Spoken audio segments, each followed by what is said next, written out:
Ben oui, c'est moi, Jocelyn Boissard, professeur d'histoire.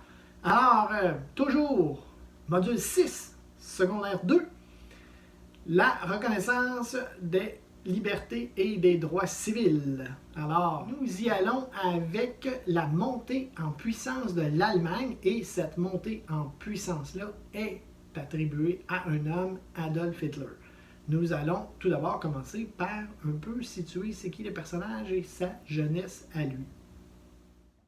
Adolf Hitler est né le 20 avril 1889 à Braunau am Inn, en Autriche. Il est mort par suicide le 30 avril 1945 à Berlin. Tout le monde a déjà entendu parler d'Hitler ou presque. C'est un dirigeant allemand et figure centrale du nazisme, on va voir ça tantôt, le parti nazi, et instaurateur de la dictature totalitaire sous le nom du Troisième Reich. Ça a l'air compliqué, mais vous allez voir, c'est super simple. Son père est mort lorsqu'il a 14 ans d'un infarctus. Sa mère, Clara, aussi est décédée lorsqu'il a 19 ans d'un cancer du sein.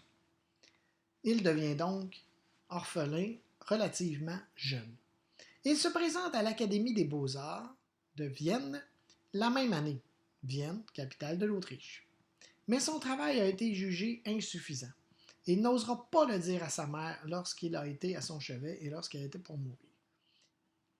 Adolf Hitler aimait beaucoup les arts. Selon ses professeurs à l'école, c'était un élève doué mais paresseux. Il aimait seulement les arts plastiques. Alors, c'est pas surprenant qu'il se présente à l'Académie des Beaux-Arts une fois de plus. Il va encore être refusé. Il va par contre réussir à vivre en vendant ses peintures aux touristes dans la rue. En 1913, il déménage à Munich en Allemagne, donc il part de l'Autriche pour aller en Allemagne. Son but, étudier à l'Académie, toujours des Beaux-Arts, de cette ville, donc la ville de Munich. En 1914, la Première Guerre mondiale éclate. En octobre de la même année, Adolf Hitler vit ses premiers combats sur le front, les champs de bataille.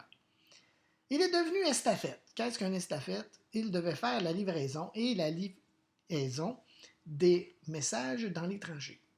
Il est apprécié de ses collègues, mais un peu moins de ses supérieurs qui le trouvent colérique et un caractère difficile. On a ici l'image d'une tranchée. Il va recevoir la croix de fer de deuxième classe et un peu plus tard celle de première classe. Il va réussir à sauver un officier blessé avec un collègue. Ils vont réussir à le ramener dans la tranchée, ce qui lui vaudra cette croix de la bravoure, une croix qui était super importante à ses yeux. D'ailleurs, il va l'avoir presque tout le long de son règne accroché à son veston. Il va être blessé 2 fois.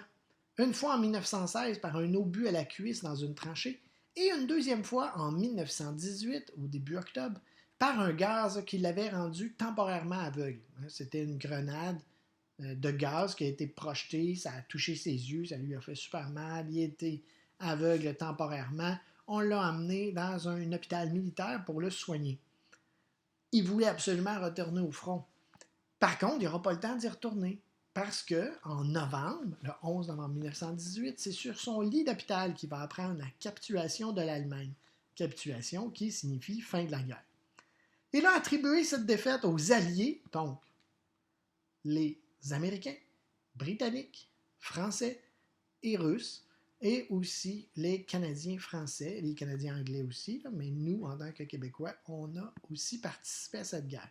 Donc, il attribue cette défaite aux Alliés et au fait que l'armée allemande était rongée à l'intérieur par la présence juive. On voit qu'il y a un gros sentiment raciste. Pourtant, lorsque déménagé de Vienne à Munich, il n'y avait aucun sentiment raciste. À la fin de la guerre, le traité de paix de Versailles a imposé à la République allemande des conditions très dures. Elle a dû payer pour réparer les importants dommages de guerre au pays vainqueur. Elle a également perdu une partie de son empire colonial, une partie de son territoire en Europe. Son empire colonial était en Afrique. De plus, elle a été forcée de réduire largement sa force militaire. De nombreux Allemands sont mécontents de ces mesures. Cette frustration emmène petit à petit la création d'un nouveau parti politique. Dans la prochaine partie, on va voir toujours la vie d'Adolf Hitler, qui deviendra graduellement le chef du parti nazi. Vous allez voir des choses intéressantes, en ce qui a trait d'ailleurs au logo, le symbole du parti nazi. Je vous reviens, ça sera pas long. On dit que Hitler serait parmi les premiers à avoir fondé le parti politique. Par contre, avec des recherches, on se rend compte que sa carte de membre est beaucoup plus loin. Mais c'est nébuleux un petit peu, mais selon ce qu'on apprend, c'est qu'il aurait été parmi les fondateurs. Bref, on dit même que c'est lui qui aurait dessiné le logo parti nazi de la croix gammée.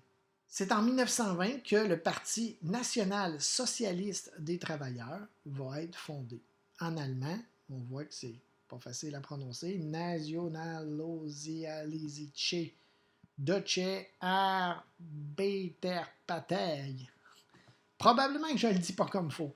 En gros, ce que ça veut dire, c'est Deutsch allemand, ici national-socialiste, et Arbeiterpartei, qui est le Parti des travailleurs. Donc, Parti des travailleurs allemands national-socialiste. À l'époque, partout sur la planète, il y avait une période de prospérité que nous avons appelée les années folles. En Allemagne, cependant, la situation est encore très difficile. C'est pourquoi ce parti a vu le jour, ou en partie que ce parti, ça fait beaucoup de mots parti, mais en partie que le Parti national-socialiste a vu le jour. À partir de ce moment, Hitler est devenu un orateur exceptionnel au sein du parti nazi. Partout où il passe, Hitler comparait la situation de l'Allemagne avant la guerre avec la situation actuelle. Il critiquait l'injustice du traité de Versailles. Selon lui, les responsables étaient tous les Juifs d'Europe. Il va être emprisonné 2 fois. La première fois en 1922 pour avoir troublé l'ordre public pour une période de 3 mois. Donc, dans ses discours, à l'occasion, il s'emportait et à un moment donné, ça a dégénéré. On l'a emprisonné pour 3 mois. La loi était très sévère en Allemagne. La seconde fois, en 1923, pour haute trahison. En effet, il a essayé de faire ce qu'on appelle un putsch, donc un coup d'État. Ça a mal viré, il s'est fait prendre. On l'a donc accusé de haute trahison et on l'a emprisonné pour une période de 5 ans. Cependant, il a été libéré après 9 mois seulement pour bonne conduite. C'est lors de son 2e séjour en prison qu'il a écrit son livre intitulé Mein Kampf, qui signifie en français Mon combat. Dans ce livre-là, c'est écrit noir sur blanc sa politique, sa haine envers les Juifs. Il dit que ça prend, dans le livre, ça prenait un chef, un empire, un peuple. C'est écrit noir sur blanc. Personne ne s'est rendu compte, au départ, des dangers que Hitler pouvait amener à la planète. À sa sortie de prison, le parti était en mauvais état. Il a entrepris de le réorganiser et en 1929, une crise économique touche toute la planète. Hitler va essayer de combattre cette crise économique-là par différents programmes économiques que nous verrons un peu plus loin et graduellement, ça va fonctionner. Le parti nazi devient la solution pour le peuple allemand. Dans la 3e et dernière partie, nous verrons la prise de pouvoir par le parti nazi, 1933, j'en parle tantôt, vous allez voir, ne vous inquiétez pas, c'est un régime totalitaire avec lui ce qu'il prévoyait, Adolf Hitler, c'était un chef, un empire, un peuple, j'en parle aussi, vous allez tout comprendre ça. En 1933, les nazis, menés par leur chef Adolf Hitler, ont pris le pouvoir et mis en place un régime totalitaire. Qu'est-ce que ça veut dire, le régime totalitaire? C'est un régime où les libertés individuelles n'existaient plus. Les autorités se sont débarrassées de leurs opposants politiques et de tous les individus qu'ils considéraient comme indésirables. Les criminels, les malades mentaux, les homosexuels, les membres de certains groupes ethniques comme les Juifs. Et voilà, c'est déjà fini. C'était court parce que Adolf Hitler, il y a énormément de sources. Vous pouvez aller voir sur Internet, dans des livres, des encyclopédies, il y a plein de choses. On pourrait en parler pendant 2 heures, mais le but, c'est juste de comprendre le personnage et voir éventuellement ces libertés-là qui vont être bafouées, des droits humains qui vont être bafoués, et on parle plus que bafoués, là. Il y a des Juifs qui vont mourir parce que Adolf Hitler les exterminait avec son armée. Alors, on parle plus que de droits bafoués, là. Mais c'est un peu ça que nous allons voir dans les prochaines capsules. Bye bye!